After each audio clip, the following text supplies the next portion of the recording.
தேனி மாவட்டத்தில் இரவில் இடி மின்னலுடன் கனமழை கொட்டியது. பெரியகுளம், முருகமலை, தாமரக்குளம், வடுகப்பட்டி உள்ளிட்ட இடங்களில் 1 மணி நேரத்திற்கு மேலாக மழை பெய்து பூமியை குளிர்வித்தது. சாலைகளில் மழைநீர் பெருக்கெடுத்து ஓடியது.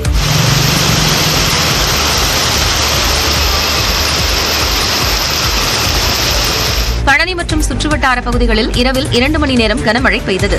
நெய்க்காரப்பட்டி, கனக்கன்பட்டி, ஆயக்குடி உள்ளிட்ட பகுதிகளில் மழை வெளுத்து வாங்கியது. போடுவார்பட்டியில் ஆலங்கட்டி மழை கொட்டியது. நகரின் பல இடங்களிலும் மழைநீருடன் கழிவுநீரும் கலந்து சாலைகளில் ஓடியது. திருப்பத்தூர் மாவட்டத்தில் வாணியம்பாடி, சுற்றுப்புற பகுதிகளில் பரவலாக மழை பெய்தது.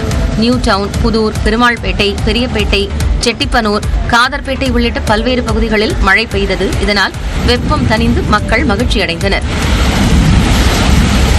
சிவகங்கை மாவட்டத்தில் காளையார்கோவில், கொல்லங்குடி, நாட்டரசன்கோட்டை உள்ளிட்ட பகுதிகளில் 1 மணி நேரத்திற்கும் மேலாக மழை பெய்தது. நீலகிரி மாவட்டத்தில் கோடை மழை கொட்டி தீர்த்தது. உதகை, குன்னூர், கோத்தகிரி உள்ளிட்ட பகுதிகளில் அரை மணி நேரத்திற்கு மேலாக கனமழை பெய்தது.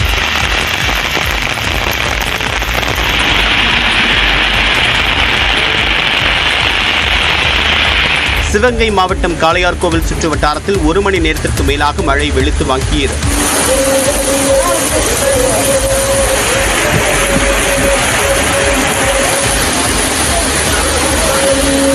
கிருஷ்ணகிரி மாவட்டத்தில் 3வது நாளாக மழை பெய்தது.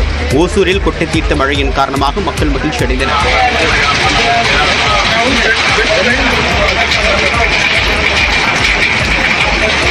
தருமபுரி மாவட்டம் அரூர், பாப்பிரெட்டிப்பட்டி, சாமியாபுரம், காளிப்பேட்டை உள்ளிட்ட இடங்களில் மழை பொழிந்தது.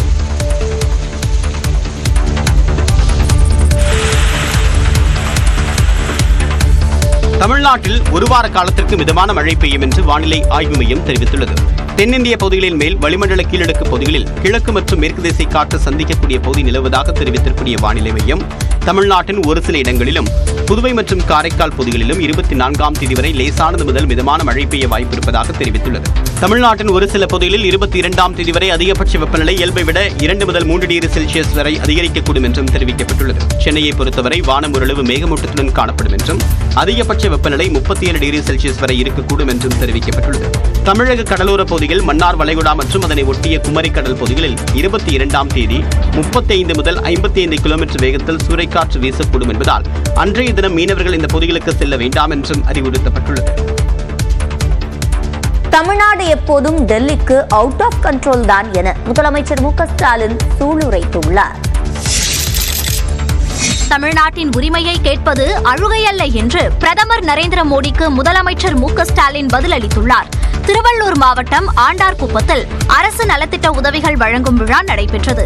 இதில் பங்கேற்ற முதலமைச்சர் மு.க. ஸ்டாலின் சுமார் 418 கோடி ரூபாய் மதிப்பிலான முடிவுற்ற திட்டப்பணிகளை தொடங்கி வைத்தார். மேலும் 2,02,531 பயனாளிகளுக்கு அரசு நலத்திட்ட உதவிகளை அவர் வழங்கினார். நிகழ்ச்சியில் பேசிய முதலமைச்சர் எவ்வளவு நிதி கொடுத்தாலும் அழுகிறார்கள் என பிரதமர் முன்வைத்த விமர்சனத்திற்கு பதிலளித்தார்.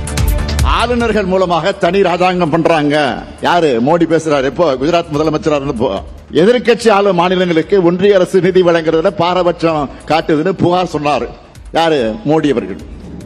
இப்போ நாங்க கேட்டா மட்டும் அழுறாங்கன்னு சொல்றது எந்த வகையில் நியாயம்?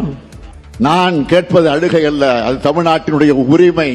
தமிழ்நாடு எப்போதும் டெல்லிக்கு அவுட் ஆஃப் கண்ட்ரோல் தான் என்றும் அவர் கூறினார். கைடு மூலமா மிரட்டி ஆட்சி அமைக்கிற உங்க ஃபார்முலா எங்க தமிழ்நாட்டில் வேலைக்காகாது. நீங்க ஏமாற வேண்டாம். 2026 திராவிட மாடல் ஆட்சி தான். எங்க தமிழ்நாடு எப்பவுமே டெல்லிக்கு அவுட் ஆஃப் கண்ட்ரோல் தான். தமிழ்நாட்டில் உள்ள சிலரை மிரட்டி கூட்டணி வைத்தவர்கள் வெற்றி பெற முடியுமா என்றும் முதலமைச்சர் கேள்வி எழுப்பினார்.